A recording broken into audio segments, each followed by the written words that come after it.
This is Talking Drupal, a weekly chat about web design and development from a group of people with one thing in common. We love Drupal. This is episode 488, Drupal Open University. On today's show, we are talking about the Open University Initiative, Drupal in Academia, and Fostering Drupal Education with our guest, Jean-Paul Vosmeer. We'll also cover Artisan as our module of the week. Welcome to Talking Drupal. Our guest today is Jean-Paul. Jean-Paul is the founder and COO of React Online, a full-service Drupal digital agency based in the Netherlands. This year, he celebrates the 25th anniversary of his company, which he partnered with Imigir Meling, Yeah, very good. a longtime Drupal supporter and DA board member 3 years ago. Jean-Paul's journey with Drupal began in 2014 with Drupal 7 after his company discontinued its own homegrown CMS, Web Workbench, which had been the foundation for hundreds of their websites. Past 7 years, he has served as a board member of the Dutch Drupal Association and is one of the driving forces behind Drupal Jam. He is also actively involved in uniting Europe's Drupal associations, particularly at DrupalCon Europe, where his efforts led to the creation of a dedicated stand representing the 14 European associations in Barcelona. Last but not least, he is the initiator of Drupal Open University, but we'll be talking more about that later today.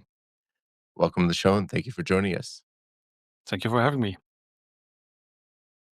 I'm Nick Laughlin, founder at Enlightened Development. And today, my co-hosts are joining us for the whole episode today. Martin Anderson Klutz, Senior Solutions Engineer at Acquia. Hello, Internet friends. Also joining us for the next 4 weeks as guest host, Avi Schwab, Technical Product Consultant at ImageX. Avi came to Drupal for the community and has been active in it since 2008. He is a founding organizer of MidCamp Midwest Open Source Alliance and the event organizer working group. For pay, he supports over 40 YMCA associations in the USA and Canada.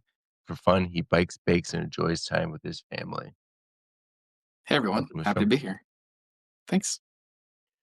And now to talk about our module of the week, let's turn over to Martin, a maintainer of a number of Drupal modules and recipes of his own. Martin, what do you have for us this week? Thanks, Nick. Have you ever wanted to use the Drupal UI to configure numerous aspects of your Drupal site's look and feel? There's a theme for that. It's called Artisan, and it was created in September 2024 by Alejandro Cabarcos, though recent releases are by CRZDEV, probably Crazy Dev, both of Metadrap. It has a 1.3.8 version available, which supports Drupal 10 and 11. It is actively maintained. In fact, that release was created in the past week. It does have security coverage, and it doesn't technically have documentation, but there is a pretty lengthy README that you get with the theme as well that does include developer notes. It has 7 open issues, 5 of which are bugs, but 3 of those are postponed, which is pretty good considering the site is officially in use by 170 sites according to Drupal.org. Now, after installing the theme, there is a drush command that you can use to generate a subtheme, or you can manually duplicate an included starter kit. You also need to run a couple of npm commands to pull in all the front-end libraries and to build the CSS files. Once you set the subtheme as your site default, you can customize a variety of ways the site looks, including the fonts and weights to use for headings and the default text, the color and padding of various elements, border weights, border radius, and more. The customizations are grouped into tabs. The base tab includes a color palette, base font, and link styling. And additional tabs include page layout, header, responsive, and footer, also breadcrumb, headings, display headings, buttons, forms, and components. Artisan also provides a toggle to expose extra customization options for dark mode. So if you want your site to give users the option to switch back and forth between normal and dark modes, this is extremely powerful. But it does make for some very long configuration pages. You can create and save presets for easy creation of reusable palettes. And there is also a companion Artisan style guide module that provides a page to preview the theme style applied to an extensive list of elements. Last year, I was considering making a more configurable subtheme of Olivero for the Event Platform Initiative, so I was excited to read about Artisan in a Metadrop blog post that we'll include in the show notes. So let's talk about Artisan. I can't wait to try this out. I feel like without having looked at it, my first impression is that these types of configurable themes existed fairly extensively in 7 and before, and they weren't great for fully custom themes because they made so many assumptions, but they were great for those smaller blog type or even business, like smaller sites where like you needed something to change how it looked compared to other ones. You had some flexibility so they didn't all look like just reskins of Bartik or something like that. But I feel like this hasn't really existed for ages in Drupal, if I'm understanding correctly. I'm actually pretty excited to look at it. Yeah. So the first thing that I saw when I saw this on the list was like, so can we install this in Drupal CMS? Like, is this gonna work? Is this gonna be a way that we can do a theme? But yeah, Yeah, I think It Experience Builder is meant to be a solution for that longer term, but certainly as a stopgap, I feel like something like Artisan could be really powerful in terms of letting people customize their site without needing to write code. The one gap, I suppose, right now is that you can't actually bring in fonts, but Font Your Face, which unfortunately isn't ready for Drupal 11 yet, potentially could be, the missing piece there for that.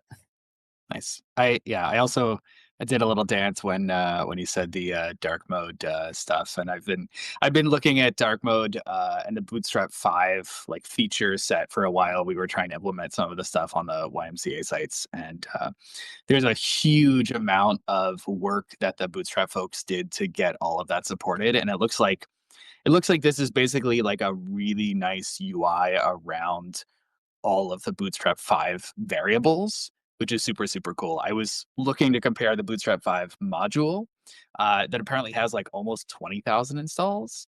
Um, and it looks like it might have a lot of those features, but you have to like override all the variables in code. So yeah. this could be a really, really great way for folks to come in who don't want to write a bunch of custom CSS.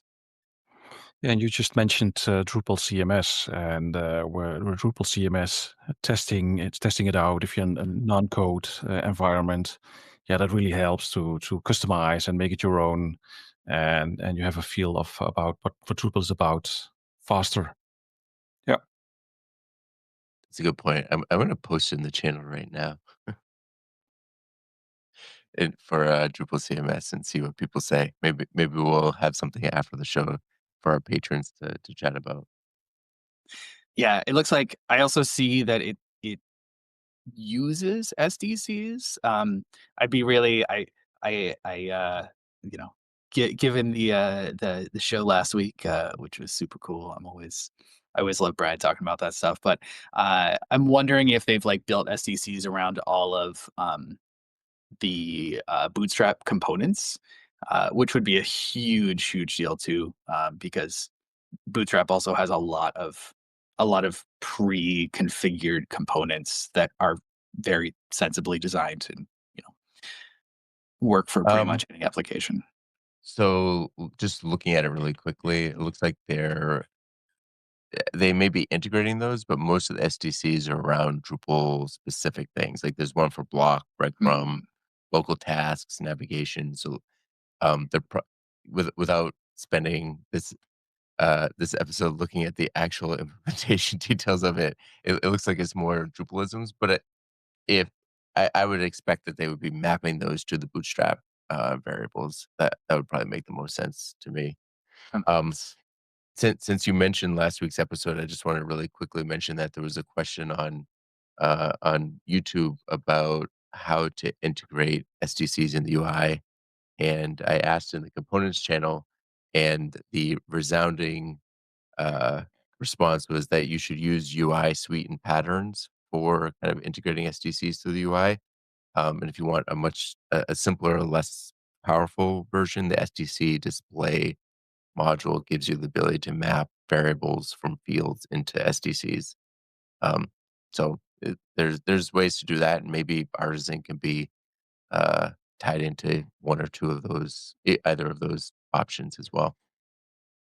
And also, bring sort of the SDC question back to Artisan. If you install that Artisan style guide module, it will actually list out any SDCs that it knows about. And then in some cases, it'll say, basically gives you a status of how that render went. So most of them will say it should look great, or some of them will actually talk or mention sort of missing property declarations in the Oh, implementation. So it can give you a bit of a guide in terms of where you have some work to do to have your SDCs ready to work with the theme. oh, very cool. That's super cool. Martin, you'll be happy to know as I was looking at the code, their last commit was 14 minutes ago. Sorry, 16 minutes ago now. So it is very actively maintained. Yeah, and they've got I mean, they've got 170 sites. They've only been out for like 5 months for a theme. That's explosive. It's pretty exciting. I'm gonna have to look into this pretty deeply in the next couple weeks. All right. Thanks, Martin. As always, a great module of the week or a theme of the week, I guess we could say. If listeners wanted to get in touch to suggest a module of the week for them, uh, if listeners wanted to get in touch to suggest a module of the week in the future, what's the best way for them to do that? We're always happy to talk about interesting projects in the Talking Drupal channel of Drupal Slack, or folks can reach out to me directly as ManClue on all of the Drupal and social channels as well. Moving on to our primary topic, let's start with hopefully an easy question. What is the Drupal Open University initiative? The Drupal Open University Initiative is about is community-driven effort to introduce Drupal into the educational system. So into universities, classrooms, higher education. By doing that, hopefully fostering a new generation of Drupal developers. Yeah, so it's kind of so the first time I heard this, I know we've chatted about this briefly, so I kind of knew this piece. But the first time I heard this, Drupal Open University sounds like a university, like an online university just teaching Drupal, like a project. But it sounds like it's the opposite. It's about getting Drupal into actual certified universities as a class, as a track, as As a a as a curriculum. So yeah, it's not getting them out of the classroom. It's getting Drupal into the classroom. Um, so it focuses on open sourcing the material that is already used by some of the teachers in universities and colleges.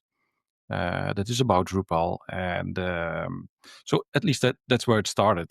And if we look at the why we're going to do that, so why to bring Drupal to these classrooms, uh, it's that we like we said, we want to foster a new generation of students that know Drupal when they leave their education.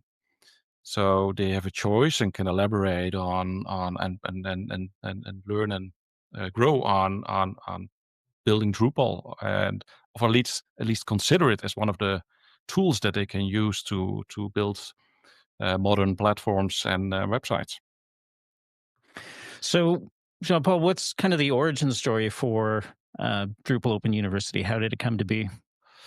Well, I think, and I talked to a couple of people in Europe. So we have a lot of associations that represent Drupal in their nation, and we started talking on one of the Drupal cons about the need for a new generation of Drupal developers. So we have, um, so we are going to build our community, and people consider at least, yeah, using Drupal. Um, so when I visited Hilmar, which is who is Drupal Viking. I don't know if you know of him, but he had a buff on DrupalCon about how he how did he say that? How he brought in Drupal into the university without talking primarily about Drupal. So he's talking about how to do open source and PHP, and then by using Drupal. And that's the way he shoehorned himself into the education system. And he's now doing for the I think this fourth year he's doing an educational path, a course on Reykjavik's university, so Iceland, Okay. and it's a full course academic way of learning Drupal. but not only learning Drupal, but also what Drupal is about, like the community and giving back. And yeah, so he has a unique approach about how he brought Drupal into the educational system, and that started thinking. So in Barcelona, this was last September. We started talks about, hey, we need to open source your material. Are you open for this? And he said, yes, I really would like that. I'm good at teaching, but I need someone that helps me open that door. And that's how we started talking. And before we left the buff room, there already was talk on the hallway about this initiative. So we felt there was something going on, and we needed to hook on that. And we just immediately started the project on Drupal.org and started talking to people. And the next day, people were talking in the hallway about the initiative, and we haven't talked to them already. So, yeah, that was very cool. So it started just as an idea, and it grew very fast. And by the end, that I was back in the plane. We had a group of people that built on this initiative, and we started. So that's a bit where we went off. So this started DrupalCon Barcelona. So it's been Yes. okay. Awesome. Nice. Yeah. So yeah, I think all of us kind of know a little bit, but why don't you tell us a little bit about why it's important to get Drupal into colleges, universities, and classrooms? So when we look back on what I think ignited the idea is that as I said earlier, it's rare to have fresh students from college or universities that are into Drupal or even know about Drupal. At least around our colleges, people know about WordPress or other systems, and they use them in their free time, or they test it and work with it.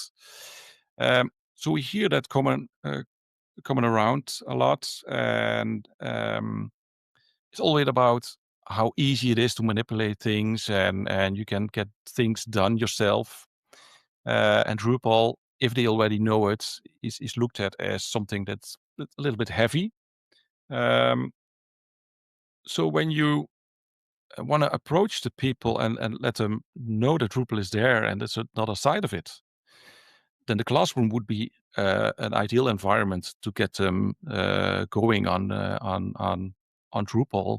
But not only Drupal, but what Drupal stands for. What is open source really, and what is it? What is that community that's around that Drupal?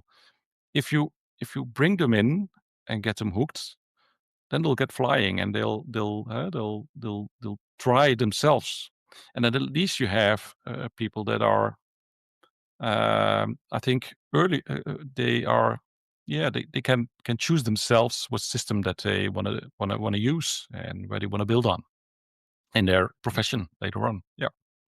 Yeah, I think that's really important. I did computer science in college, and one of the biggest things that was hard for me was actually trying to have something to do, right? There was a lot of, like, theory, but I had a really hard time understanding a lot of the concepts without having a project that I was, like, actively working on, and I think just getting into open source in general, there's so many projects out there, or Drupal, non-Drupal, there's so many ways to contribute without saying, like, "Okay, I'm gonna start a brand new idea in a brand new company," right? It's like, here's a project, here's an issue. I think Drupal already has a huge, a huge base of support for bringing new people in at whatever level they're at. Yeah, and I have the same background. So when I went to high school or to the university, we were taught theories and the programming you had to do in the weekends and yourself. Just find your way, and I think many people can. But then if you push them a little bit into our direction and let them see what a wonderful world that Drupal is and the possibilities it has, that would widen our world for the future. I Yeah. think one of the interesting things about this too for the Drupal community is and for the students and universities in general is Drupal has a robust credit system too, right? And so one of the things that universities are always looking at is ways to say like this, this particular piece will help you get a job, and being able to show if part of the class is teaching people how to contribute and showing that they can get actual credits on their user page, that helps moving forward. Because like, yeah, I took this university class, I contributed back, here's what I did. People interviewing can see exactly what they did. And of course, if you go to any, I imagine, 'cause I didn't go for computer science, but I imagine nowadays, if you go to any computer science college, one of the things they're going to say is, oh, you have to have some public projects on GitHub or something. But I also imagine that a lot of those end up being things like a to do app or, something that everybody else has done. But Drupal is so diverse in like just the issue queue, people can kind of pick and choose what's interesting. And it's not going to be just a, hey, look, I created a to-do app on Drupal.org and so did every other person in the class. It's like, well, I am interested in language, so I helped out with the language switcher or something else, but they can show like this is a concrete thing that I've been working on or had worked on a good credit for. And so I think that that might be an interesting angle as well. Um, Yeah, that's something that we can help from the community to get this interesting projects going and help them do something interesting. One of the projects that the students of Hilmar are working on is a way to see your top 10 most listened Spotify songs when you connect by Drupal to the API of Spotify and bring that to life in your own project. And that's something okay.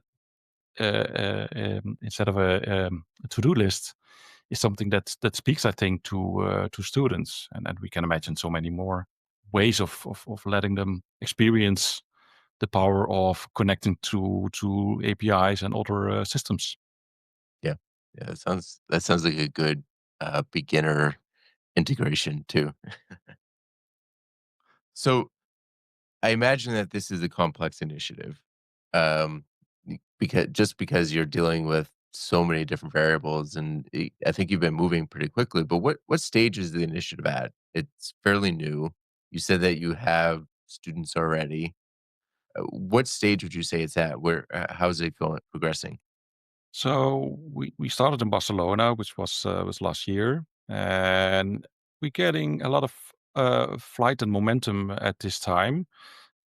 People are finding us without us really marketing the initiative. Um, so the connecting and they wanted to contribute, and we build on that. So we have a track. We have tracks selected. So we have an initiative divided in tracks, so people can contribute where they feel they can do the best thing or get which fits them most. One is about the curriculum, so the source material of the course. We're building on not only Hilmar's course, but we also got some material from Acquia, who donated that to bring it and then make it open source. So there are people that are interested in that and working on that right now. They have a bi-weekly meeting set up where people are meeting and discussing and dividing tasks. We're also working on what we call the university track, where we are looking for universities, connecting to universities, and seeing how we can bring them to teach Drupal. Some universities are already using Drupal for their own systems, so that's a connection that we have. Or agencies have interns from universities, and they collect the contacts there. So that's a part that people are working on, and we're working with everyone that's interested on the initiative itself. So we're working on maturing our initiative and making sure that, yeah, everyone can contribute on their what they are best at. So you mentioned that Hilmar is affiliated with Reykjavik University. Is Drupal currently being taught in any classrooms or universities?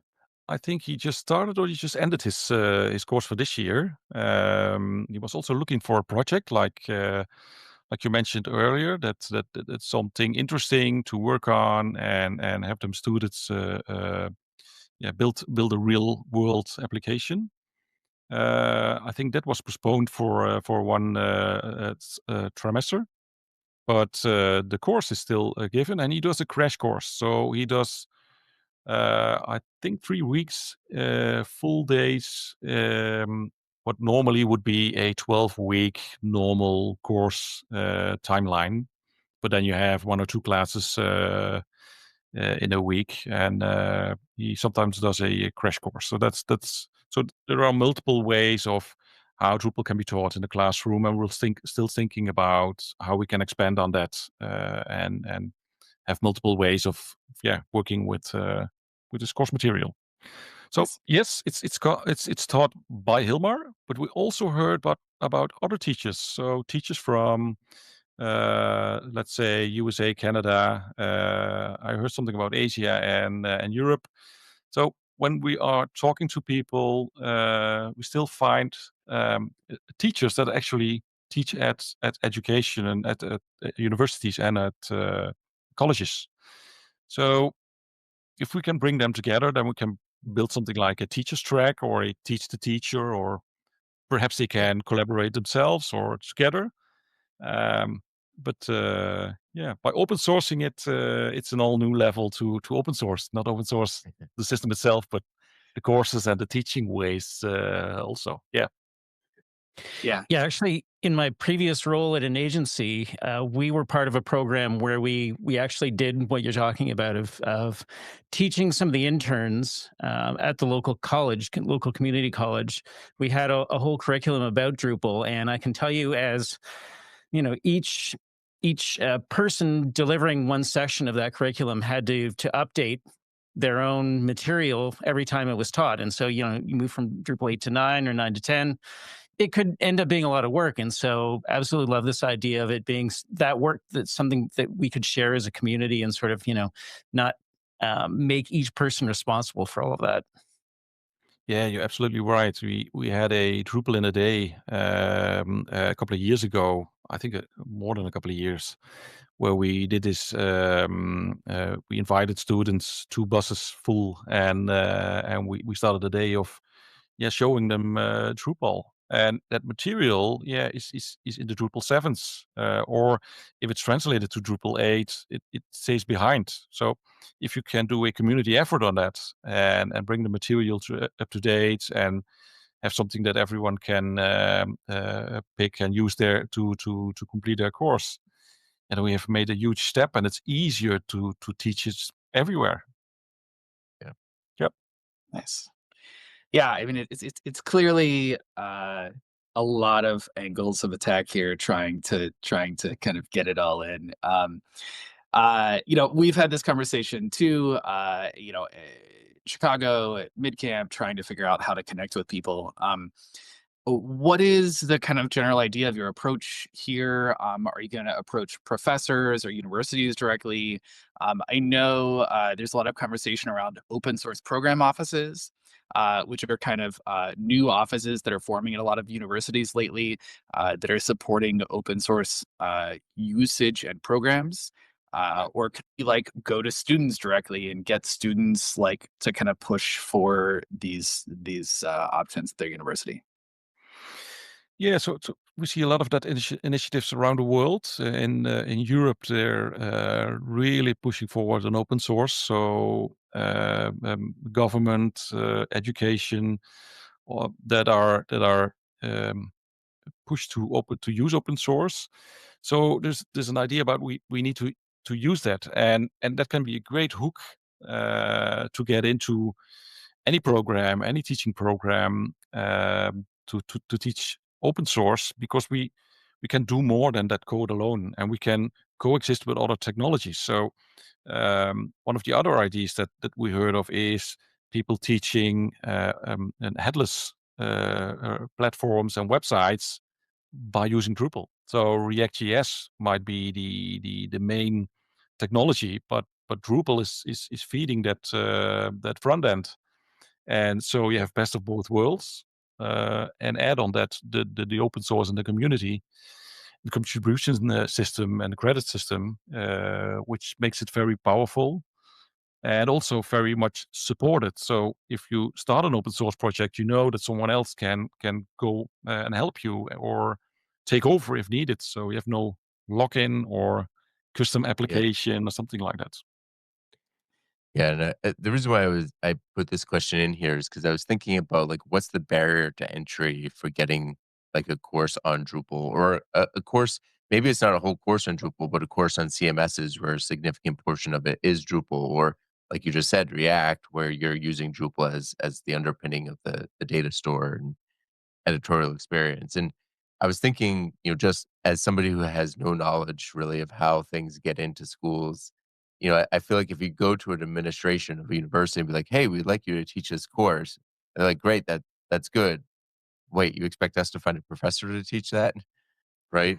Versus like finding professors that are teaching things kind of adjacent to it and being like, "Hey, the thing you're teaching really lends itself towards Drupal. We've built this open source curriculum. Would you consider approaching the university?" They might be already internal to that university, and it's probably a lower barrier to entry for them to go to the university and be like, "Hey, I'd like to add this course onto my workload. Can we add it to the university?" Or, "I'm gonna modify my curriculum to include this sub piece or something." But I don't know if that's something you've thought about, at all, or if that's Yeah, so that's the marketing part of it, somewhat, but also the knowing people. So we have yeah, a lot of teachers that are working with a company or companies that are teaching students or interns. So there are so many connections already existing with universities and colleges, that if we utilize that connection that's already there, I think it would be somewhat easier to get the talks going and then find common ground. So, what is the university looking for? What are they missing in their broad spectrum of learning courses? Is it open source, or is it working with a CMS, or is it working headless, or is it PHP, which not always is considered as a method of programming, but it's real world environment. The 80% of the web is built on PHP. So maybe we need to educate some of the educators. Yeah, we were having a little bit of this conversation in Slack threads beforehand, but I think this ties into a bunch of different things. I've kind of had this thought too of how PHP is really not something that's taught formally in education. I I could say that I was taught PHP at my college, but only because I was staff at the college when I learned PHP, not a student who was working Yeah. for the college.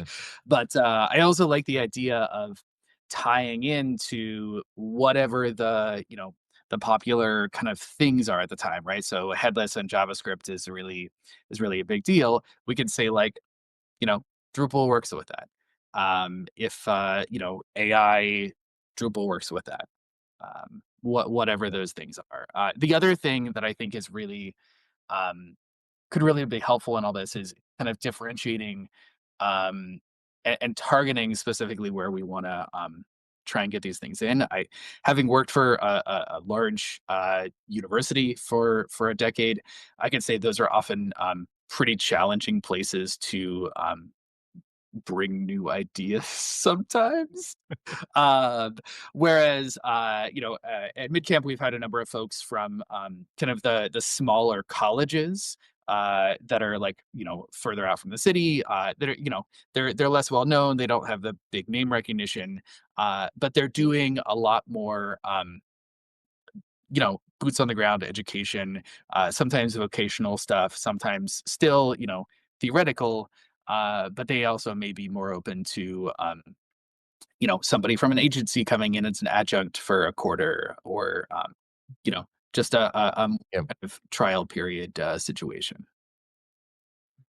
Yeah, and it's what you say. Sometimes it's a lot. It's not that easy to change course on such an organization. But on the other hand, you're always looking for valuable content and valuable courses to teach. So that there might be a pull on we need new technologies in, and if we can hook in on that need with Drupal, if it's first or secondary in the course. But that's something that we need to figure out, and we need to talk to not only universities but also colleges and also and other levels of education where we think we can make the difference. Definitely.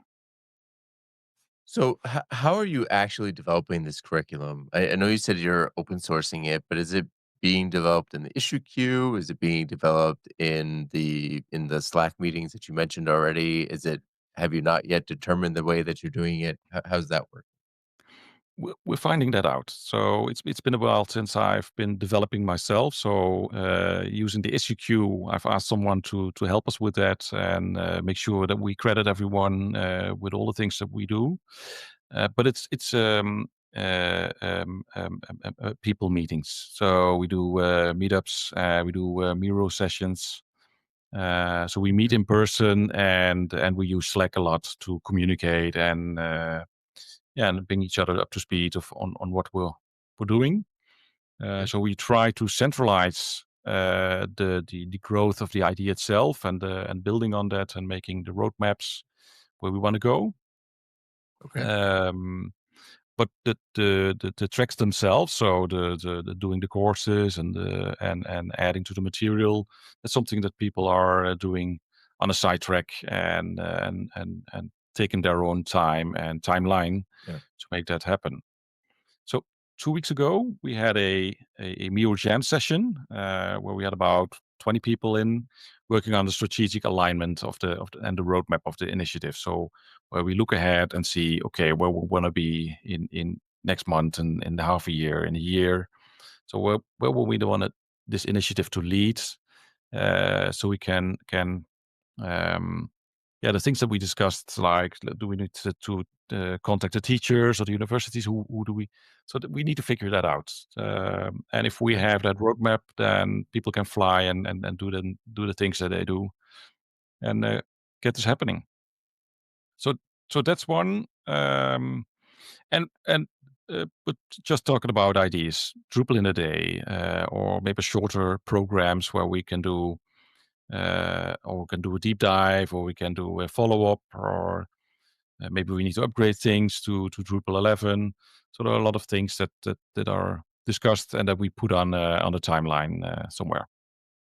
Yeah, the more I think about it, the more like Drupal is great, but it's like where do you start, right? You start with permissions? Do you start with content entry? Do you start like do you start with routing? Do you like there's so many things that Drupal does that are just really powerful for a whole system, but digesting that into usable chunks or a coherent roadmap through what Drupal can do is kind of daunting. Yeah, you see how different our clients are reacting to Drupal. So some of them don't know it, some have worked with it and never want to work with it again. And then if you show them what Drupal can be like, they're like, I want to stay on Drupal. I want to expand on that. So if that's already on the people that we know, so we have to imagine how students feel if they see Drupal for the first time, and what does their trajectory look at? How do they get in contact? How do they build on it? What ideas? What do they form about our community and the CMS? Yeah. I was wondering too, we're talking about developing the curriculum. I've done some like short hour long trainings. I've written like, conference talks, but are there any like standards around what a curriculum looks like for a quarter long program, something like that for are there any ways that we can kind of take an existing framework and put our content into that? Yeah. There are rules and how a curriculum must look like. What it is, what it must contain, and how do you get to something that it's worth the credits on your education program. What we do now is take the curriculum that Hilmar, for one, did, and the things that Acquia did, and we're bringing them together so they fit in that framework, which is accepted. And later on in the timeline, we can think about learning systems or something like that, where we can fit it in, and make it a part of that kind of systems. But for now, it's yes, it has a track, and you build something up. So you start with a theoretical part, and you build on techniques, and later on go into practical usage and hands-on experience. And then you have to do something yourself where you can prove that you acquired all this knowledge and you can put it to use. And that's where the crediting of the university comes. So if we do this right and do this where it's internationally, there may be some differences based on the location where it's been taught. If we can make the course material flexible so it can fit those needs, then it's up to the teacher to bring it within the specifications and the rules that apply.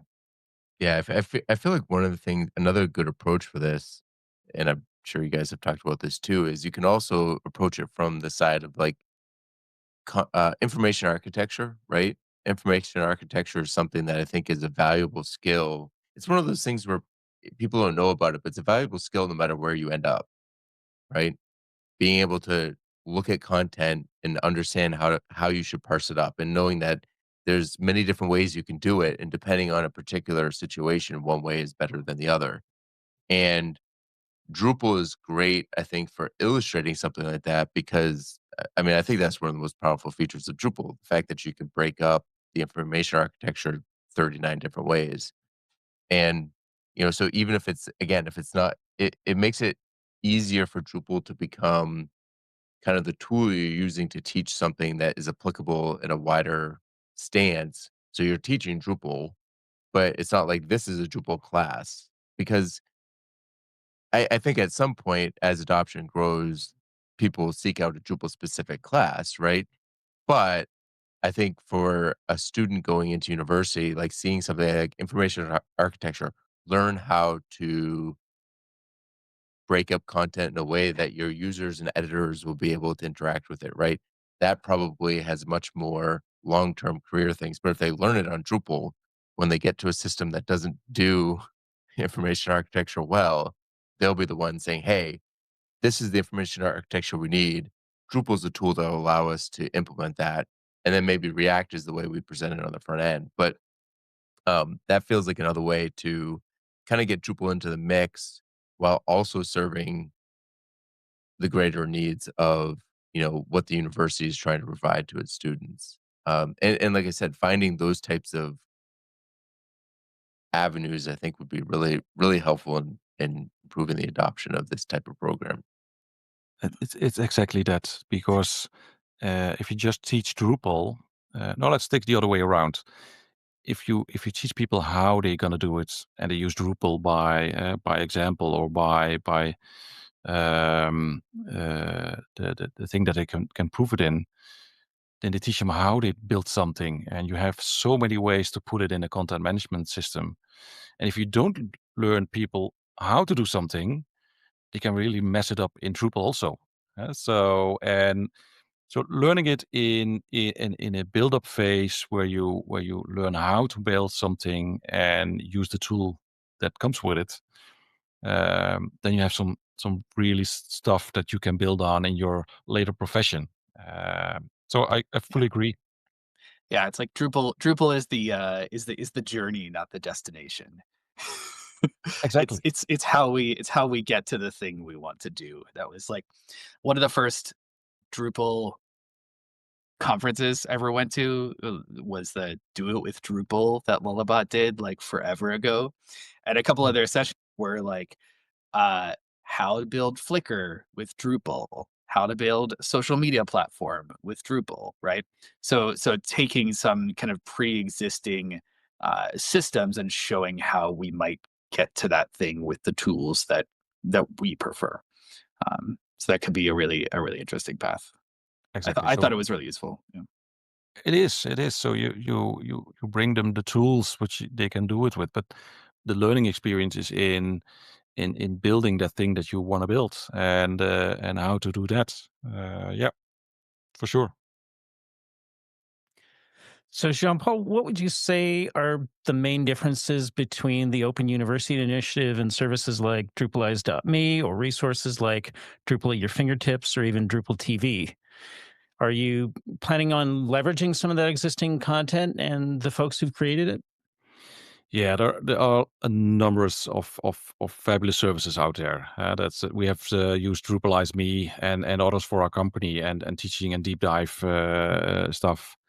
I really love it. It helps you at your own pace deep dive into things that you want to know. We also used it for our interns or new people that weren't with Drupal yet. So yeah, that's something that we really need to dive into and see how we can collaborate on that. I think that the main differences between these services and what we're trying to reach is that for those services, the most of the people already have an incentive to use Drupal. So they're either working at a company or starting to work with a company and want to learn Drupal, or so they have an incentive to start with Drupal itself.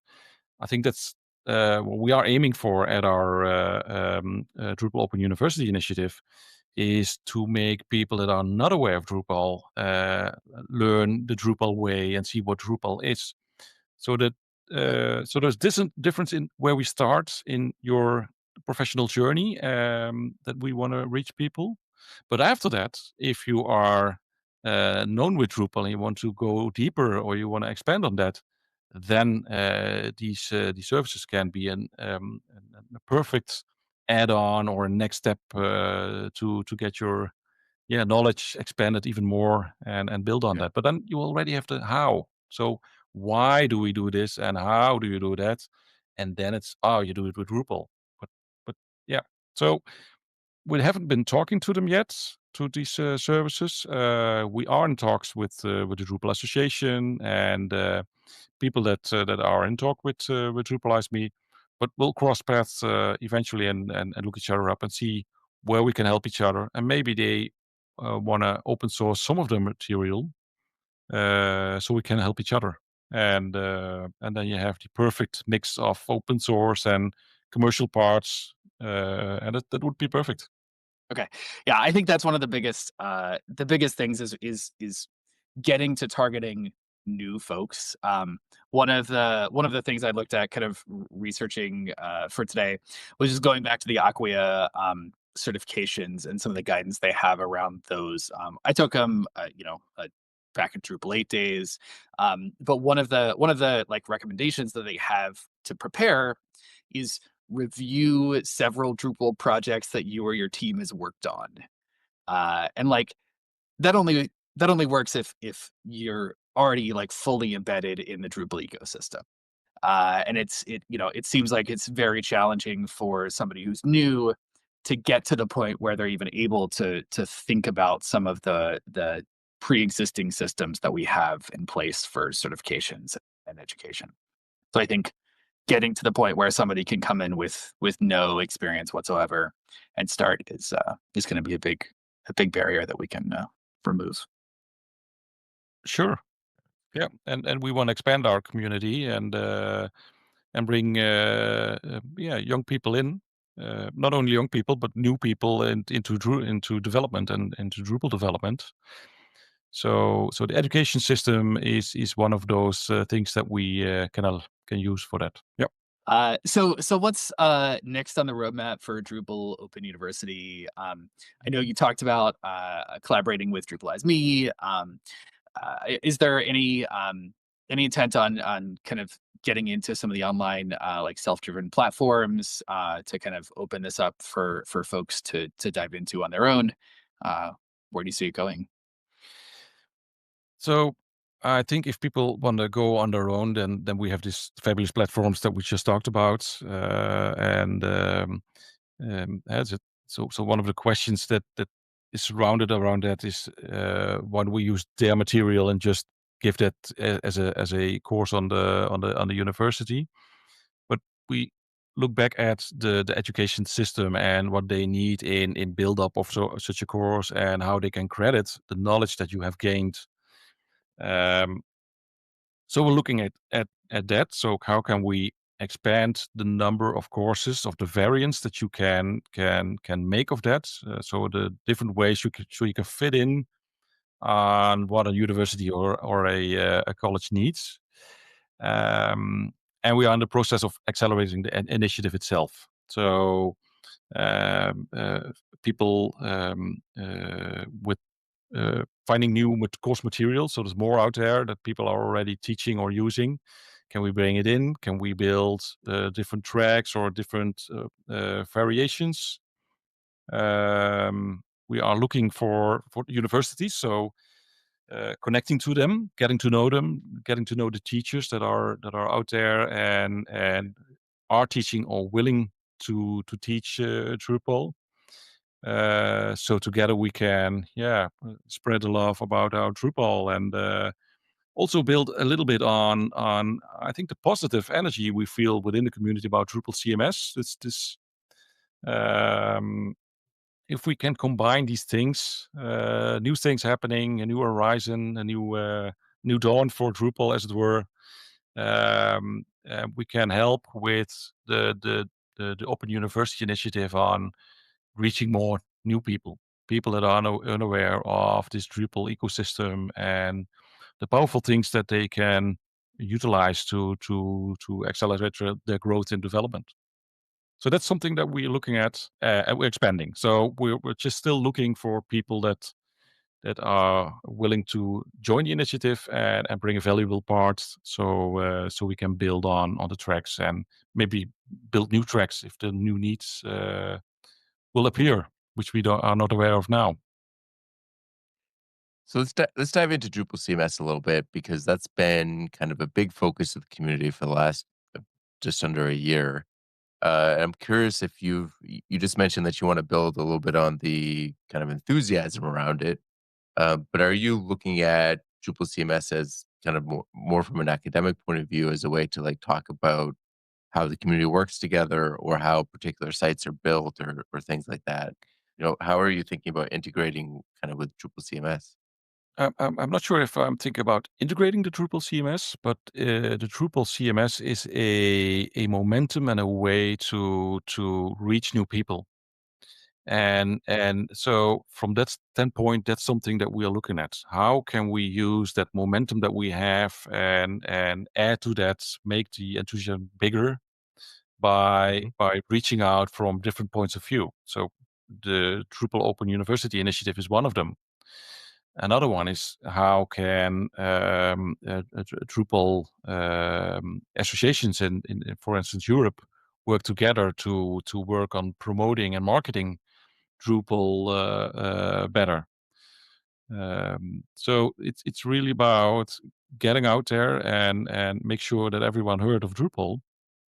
Um, so we have new people, so we have new possibilities, new opportunities, and yeah, that's a little bit where we're at when we're looking at Drupal CMS. So is this something that we do in a curriculum to teach how Drupal CMS works? I think it's more an example of what you can accomplish when you build on Drupal and how modern and into this time this Drupal CMS is. So we can really compete, when we can be somewhat flexible on the front end. So change more things by click and play, as it were. That gives the opportunity for more people to play with it, use it, getting hooked on it, and eventually maybe do a course and learn the deeper things of Drupal. But it's expanding the community, so expanding beyond the people that we already know and already are enthusiastic about Drupal. We need a new people. That's about the idea. So But before we move on, kind of shifting gears here, something that's kind of been on the back of my mind, and you've kind of alluded to it lightly a couple of times, but I'm curious if you've done any thinking about how to keep this up to date because Drupal 10 is different than Drupal 9, Drupal 11 is different than Drupal 10, 11. Anyway, each new version of Drupal brings change. Do you have any thoughts about how to keep this up to date as well as developing those new, like, specific things for universities? Because that feels like it's almost as much of a task as building the course in the first place. Yeah, at least the step from 7 to 8 was a big one, but Yeah. from 9 to 10 was a little bit less big, and from 10 to 11, I think we have everything right. It's also less of a leap. I think at the course material, it's the same way, and Martin already talked about this a little bit earlier on. But if you do this collectively, so if not all teachers build their own material, which is a hell of a job if you have to keep that up to date. If we can do that together as a community, then we have made a huge step, and it makes the teaching material. I think we can keep it up to date because we can divide the power and the time, and that's where open sourcing also the education material really comes to life. I think, a great resource for you to chat with if you haven't chatted with, Selwyn Pollitt yet, I think he's done a lot of work on his guide and keeping that up to date and just getting ideas from him on how best to because it's also not just updating it for new features. You have to, like, look through and say, like, "Okay, what's has there been a new way of doing this, or is this even worth talking about it anymore?" And I imagine that, like I said, that's a lot of work. He's probably a he's probably a great resource for somebody who's been doing that now for a couple of years. Okay. Well, I love to talk to him. So let's exchange contacts later on. Yeah, I'll make sure I'll introduce you guys on Slack. Cool. I dropped the link to that. The Drupal at your fingertips is his like big guide. I put that in the Cool. show notes. Yep. Yeah, when Selwyn was on the show, he talked about, really that spirit of contribution, having anybody who sees something that can be updated, being able to open up basically a merge request, and that becomes a much more distributed effort. I mean, one of the sayings that I always, tell my kids is, many hands makes light work. Is that, the old expression of, like, as you say, for any one person to do that individually is a lot of work, but if as a community we can, share that Yeah. load and even do it just sort of very incrementally, iterate piece by piece, it becomes a much lighter lift for sure. So are there particular areas where Open University is looking for help, Jean-Paul? Um, no, no, not particularly. So we have these tracks, courses, universities, community, teachers, maybe. And if anyone feels he or she can add to that and has something to share or wants to contribute, everyone's welcome to do so. And yeah, so it's finding all those hands that make the light work, and not coming up with everything new, but build on that, and like you said, in small steps, make sure that we keep this going and growing. Well, if folks would like to contribute their hands to that work, where should they go?